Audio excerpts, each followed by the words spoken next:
안녕하세요. 오늘은 화요일 말씀 베드로전서 1장 13절에서 22절까지입니다. 오늘 말씀에서 사도 베드로는 우리 크리스찬들이 어떻게 하면 거룩한 삶을 살 수 있을 것인가, 거룩한 삶을 살아라 라고 명령하고 있습니다.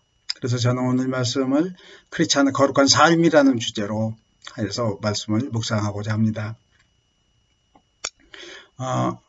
제가 옛날에 아룬 간디, 마하트마 간디의 손자인 아룬 간디의 이야기를 읽은 적이 있습니다.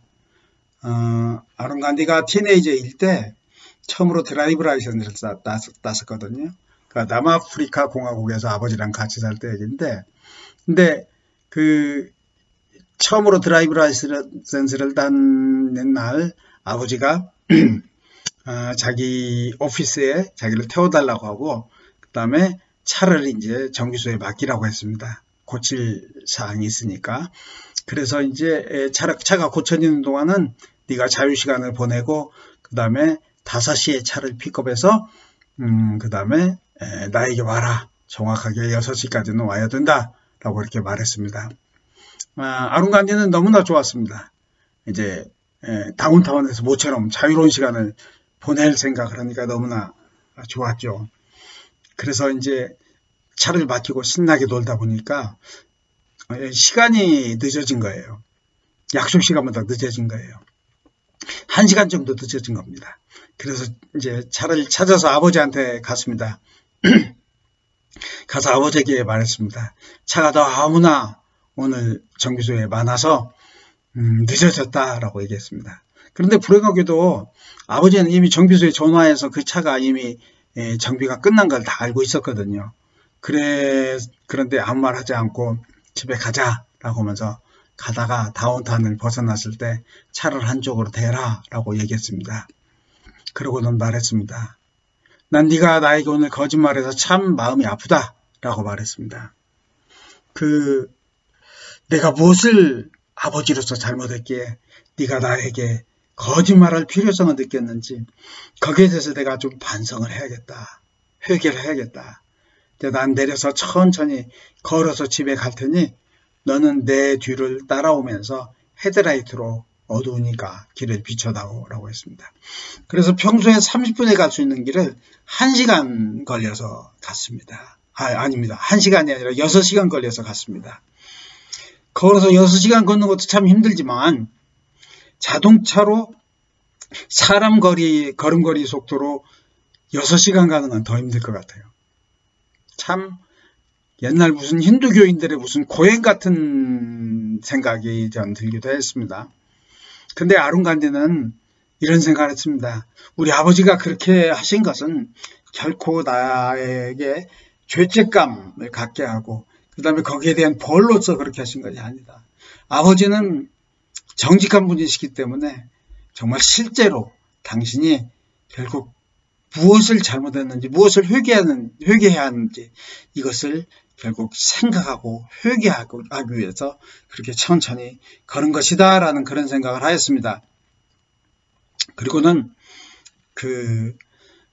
마음속에 깊이 자기 자신도 뉘우치고 그 다음부터는 절대로 거짓말을 하지 않았다. 한 번도 거짓말을 하지 않았다라는 것입니다. 이것이 거룩함인가? 전 생각을 했습니다. 참 이 거룩함은 너무나 어렵고 힘든 거다라는 생각이 있습니다. 도대체 티네이저 이후에 거짓말을 한 번도 안 한 사람이 있을 수 있을까? 어쩌면 제가 없다고 그러면 억울한 분들이 있을지도 모르겠습니다. 근데 저 자신을 비춰서 생각해보면 그건 거의 불가능한 것 같아요. 저는 지금도 그냥 그렇게 큰 죄가 안 되는 그런 거짓말들을 편의상 시시때때로 아내한테 하는 경우가 있거든요. 그래서 거짓말을 않는 것, 평생 않는 것, 이것이 과연 우리 크리스찬들이 추구해야 될 정직함인가? 에 대해 저는 회의가 있지만 오늘 사도 베드로는 이 거룩함이라는 것이 그런 외적인 그런 행동으로 나타나는 것이라기보다는 예수 그리스도를 향한 사랑, 하나님 아버지를 향한 그런 사랑으로 인해서 그 감사함으로 인해서 우리 마음속에서 우러나와서 우리 행동이 변화되고 우리 삶의 태도가 변화되는 것을 거룩함으로 보고 있는 것 같습니다. 그래서 저는 오늘 말씀의 바탕을 두고 이 크리스찬의 삶의 그런 거룩함을 두 가지로 생각하고자 합니다. 첫 번째로는 그 공평하신 심판주이신 하나님, 그 마지막 날에 우리 모두가 대면하실 그는 하나님이 바로 의무로 사람을 판단하지 않고 공평하게 판단하시는 심판주 하나님이시거든요. 그 하나님을 향한 두려움을 갖는 삶의 태도, 그 하나님을 두려워하면서 살아가는 삶의 태도, 이 첫 번째 우리 크리스찬들의 거룩합니다. 두 번째로는 우리를 구원하시기 위해서 결국 이 땅에 오셔서 그 흠도 점도 없는 그런 양과 같이 그런 어떤 온전하신 그런 예수님께서 보배로운 피를 흘려서 우리를 구원해 주시고 자녀 삼아 주시고 교회를 세워 주시고 결국 교회로 불러 주셨습니다. 그런 하나님을 생각할 때 결국 그 베드로 사도가 소아시아 교인들에게 부탁한 것처럼 진실한 마음으로 서로 뜨겁게 사랑하는 것, 우리가 크리스찬이 진실한 마음으로 서로 뜨겁게 사랑하는 것, 그것이 거룩합니다 라고 이렇게 생각하는 것입니다. 그래서 이 두 가지에 대해서 잠시 생각하도록 묵상해 보도록 하겠습니다. 하나님께서 의무로 사람을 판단하지 않으신다는 말씀이 있는데, 이 말씀은 번역하는 분들이 그렇게 바꾼 것이고, 원래 말 뜻은 무슨 뜻이냐 하면은 공평하게 판단하신다는 것입니다. 공평하게 판단한다는 뜻을 더 구체적으로 하기 위해서 외모라는 것은 꼭 얼굴 생김을 얘기하는 것이 아니라 그런 그 사람의 지위, 신분, 계급, 소유 이런 것에 의해서 판단하는 것이 아니라 모든 사람을 다 똑같이 행위로 판단하신다는 것입니다. 그래서 우리 모두는 마지막 날에 하나님 앞에 섰을 때 우리의 삶에 대해서 하나님과 함께 리뷰해야 되는 그런 순간, 다시 되돌아봐야 되는 순간이 있습니다. 근데 그 순간에는 우리가 정말 아무에게도 고백하고 싶지 않은, 우리 마음속에만 두고 결국 슬퍼하고 탄식하면서 아파하는 가장 부끄러운 죄악들, 그런 죄들, 그 죄들도 낱낱이 하나님의 눈앞에 다 드러나고 하나님과 함께 그 죄를 바라보게 된다는 것입니다. 그것을 생각하면 사실 우리 두렵지 않습니까? 그렇죠. 그래서 우리는 마지막 심판을 얘기할 때 흔히 그런 두려움 마음을 많이 갖게 됩니다. 저 자신도 마찬가지입니다. 저 자신도 두려운 것이 뭔지 아십니까? 그래도 목사이니까 혹시 나중에 우리 성도님들이 하나님 나라에 가서, 하늘나라에 가셔서 김하철 목사는 어디 있지? 왜 안 보이지? 하고 찾게 되는 일이 있을까? 그것이 가장 두렵습니다. 그런데 많은 신학자들은 그렇게 말합니다. 하나님께서 우리와 함께 우리의 죄를 다 바라보실 때, 그때 하나님께서 우리 죄를 정죄할 죄로 바라보시지 않고 이미 그리스도의 보혈로 깨끗하게 씻김받은 죄, 용서받은 죄로 받아들이신다는 것입니다. 또 우리들에게는 자비로우신 그런 변호인이신 예수님께서 있지 않습니까? 그렇죠? 예수님이 우리와 함께 계시기 때문에, 우리 옆에 서 계시기 때문에 하나님은 우리를 정죄의 대상으로 보시지 않고 사랑의 대상으로 바라보시고 우리의 죄에 대해서 긍휼히 여기시고 슬퍼하시고 그 다음에 우리를 오히려 위로해 주실 것이다 라는 것입니다.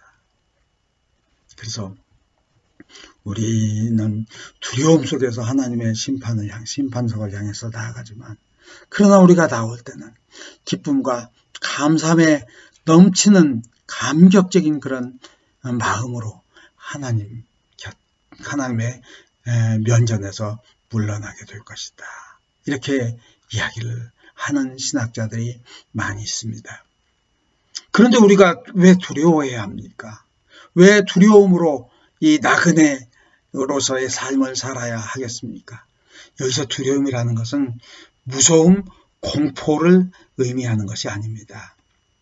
그토록 자비로우신 하나님, 그토록 긍휼이 많으신 하나님, 그 하나님을 향한 우리의 공경과 사랑과 그 다음에 우리의 의경심, 두려우면서도 존경하는 마음, 이런 것들을 내포하는 그런 마음이다라는 것입니다. 우리의 감사함까지도 내포하는 마음이다라는 것입니다. 그래서 그토록 우리를 사랑해 주시는 그런 하나님, 우리에게 영원한 생명을 약속하는 그런 하나님을 향한 감사함으로 이제는 하나님을 실망시키지 않아야지, 이제는 더 온전하게 살아야지 하는 그런 어떤 감사한 마음 하면서 결국 늘 자기를 되돌아보는 마음, 이것을 두려운 마음이라고 생각하고 이러한 마음을 품고 살아가는 우리의 삶이 경건한 그런 거룩한 삶이다, 이렇게 저는 생각을 합니다. 두 번째로 우리의 거룩한 삶이라는 것은 뭐냐 하면은 예수 그리스도의 보혈로 구원을 받았다는 그 감사함으로 인해서 어찌하여야 내가 그 은혜를 갚을까 생각하면서 결국은 내가 그 은혜를 갚는 길은 예수님께서 핏값을 주고 세워주신 교회를 온전케 하는 것이다. 이 교회를 좀 더 온전케 하기 위해서는 내가 형제자매를 온전한 마음으로 사랑하는 것이다 하고, 사랑하는 마음이 아닌가, 서로 뜨겁게 진심으로 사랑하는 마음이다 라고 오늘 말씀 22절에서 사도 베드로는 우리들에게 전해주고 있는 것입니다.